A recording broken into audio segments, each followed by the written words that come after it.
Exercise is serious business, which is why you need a professional to do it for you. I exercise so you don't have to. Please note that this video is for entertainment and maybe some inspiration. It is not meant to be instructional. Any demonstration of proper technique is unintentional and should not be interpreted as instruction. Please consult an exercise professional before starting an exercise program. So as you can see, today's workout, so you don't have to, is a trail run. I'm on the Appalachian Trail outside of Franklin, North Carolina, north of Winding Stair Gap. I've actually come out almost a mile from the parking area and have turned around. It's downhill, so it's a little easier to talk and take video while running. It's kind of interesting. It's been a while since I've been up here. There's obviously some kind of a burn through here. Probably a controlled burn. You can tell by the char on the logs. I don't know if you can actually see anything. The camera I'm using doesn't have image stabilization, so, well, maybe I'll try to run it through software that'll stabilize it. If not, well, maybe this video will be worth watching because of something other than the quality. Got a lot of types of vegetation along here. Have ferns, lots of Solomon seal, Solomon's plume. There's Solomon seal. I think I saw some trillium farther back, or farther ahead of where we are now.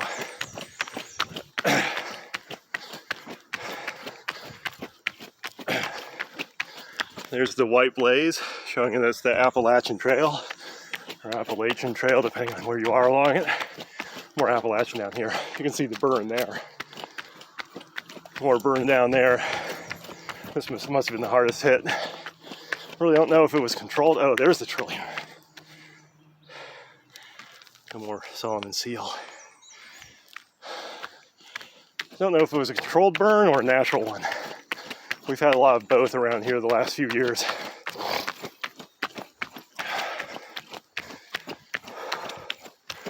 Kind of embarrassing that I'm as out of breath as I am, but especially on flat, but I haven't been running that much lately. I've been more hiking and just walking and not exactly lifting weights, but lifting weight.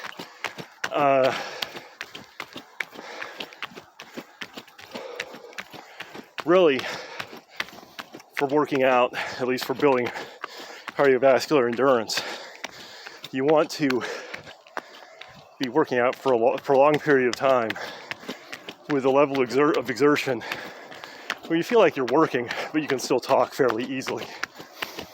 I'm probably a little beyond that right now, just so you can hear the difficulty I have breathing and talking at the same time, but not too far off. So I'll take it.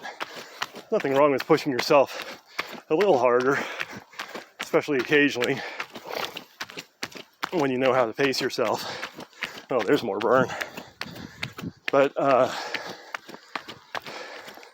in general, just, a little bit, feel like you're working, but being able to talk comfortably at the same time is about right. Oh, we're going downhill now. So, less of an excuse for being out of breath. Except that it takes work to go downhill too. The muscles are working in a different way going down in terms of, controlling the movement and all. It's a good component of fitness to include. I mean, just doing all uphills will leave you pretty unprepared to do downhills. Tricky footing there. I don't know if you've caught a glimpse of my feet, but I'm wearing Huarache sandals. See, very minimalist. It's just pretty much a piece of tough rubber with paracord strapped to my foot, some tread. It's it kind of does make this a paleo workout, because this is very much a Paleolithic style of footwear, even if it's not Paleolithic materials. It's kind of like strapping artificial callus to your foot. I'm not terribly fond with that thong in between the toes, and a lot of people don't like these at all because of that, but it's about the simplest way to put it on. And other than the thong, this really just kind of stays out of the way unless your foot moves naturally. I've been running over rocks, gravel, this kind of dirt and organic debris. I probably could run over this fairly comfortably without any footwear on, but getting into this gravel section here, I would not be real comfortable doing that. Sorry about that.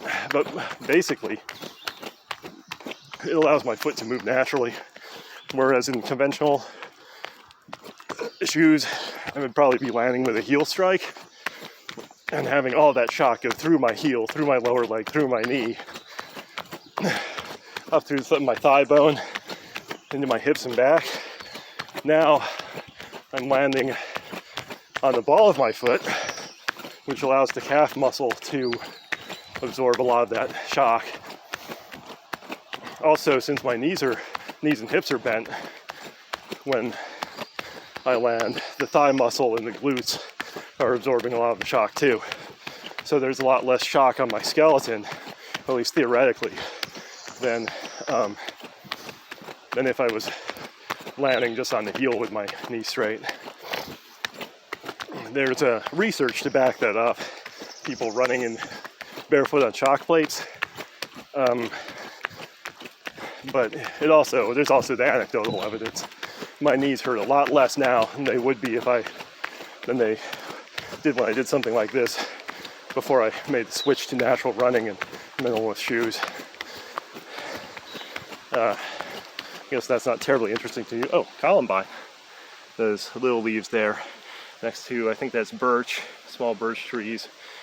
I want to say that's black cohosh, but I'm not completely sure. Got some things that look kind of like wild ginger in there, but I'm not completely sure.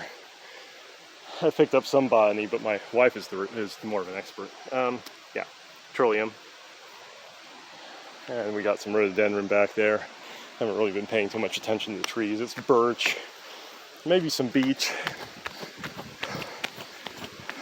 Some double white blazes, which means a direction change. In this case, right across this creek here. I guess that's beech or birch. Probably, I can't really tell. The leaves are similar. The bark can be kind of deceptive. I mean, that looked more like birch, beech bark, except it was kind of flaky like birch. I mean, I'm out here to run and to enjoy nature and talk to you all, and the botany is kind of secondary. Got more ferns through here. Ooh, a dead hemlock. Hemlocks are, well, you know, they're in trouble around here because of an invasive species of insect. I think it's an insect. It's the woolly delegate. They like to suck the sap from them, I believe. Well, they hang out on the leaves, but in case anyone didn't believe me that we're at Winding Stair Gap, yeah, I turned off the video to get rid of some coffee. Figured nobody has to see that. Interestingly enough, I turned around at a campsite where there were maybe 4 or 5 tents. People weren't up yet, but backpackers. And I can see signs of other hikers through here too. There are holes in the ground that are indicative of hiking poles. Right there, for example. I'm pretty sure they're hiking poles. There are enough of them in the right places towards the edges of the trail. Pretty clear indication that there are hikers. Not really out here to do tracking either, but just pay attention to this stuff. Like, I wouldn't know that there are a huge number of deer near my house. I've seen them occasionally, but I see their tracks a lot more regularly in some mud.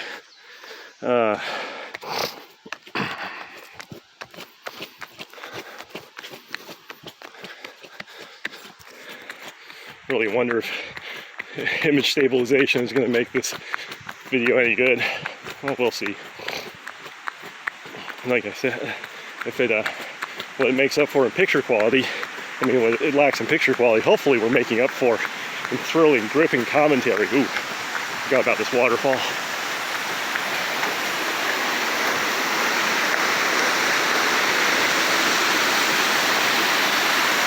Lots of waterfalls in the Smokies. Got a pretty nice bridge over it too. Gotta keep moving. Oh wow, it's later than I thought it was.